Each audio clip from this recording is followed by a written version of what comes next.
Ingon-ingon pa nga itong mga higala nga mga sulpot nga kung buhi pa daw si Mr. Soriano karong panahon na ambot lang daw o musukol ba daw kuno ta.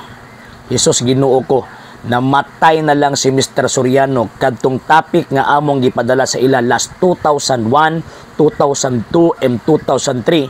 Pinaagi silang district ministers diri sa tawag ining Davao City nga nag-challenge sa mga defensor katoliko, and at the time usag gihapon ko sa member sa debating team.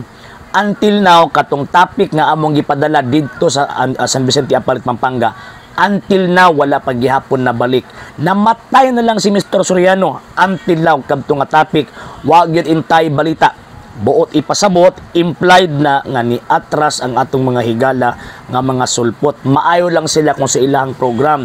Ang style nila manghagit sila pagkahuman dadon ka dito sa ilang program or sa ilang lugar. Nga naman kay para ma-intimidate ka sa ilang mga membros, kadagan sa ilang membro. No sir, no ma'am. Kay kadto nga topic nga among gihatag, gusto namo mahitabo ang debate sa neutral ground or neutral place. Dili mo sugot si Mr. Soriano.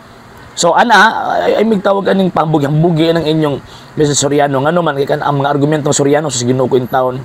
Argumento in town sa Puriabuyag. Mas maayo pa tong first year theology. Kaya kung makaatbang na to kabalo pa, pero Mr. Soriano, sound theology rin ni bawaan.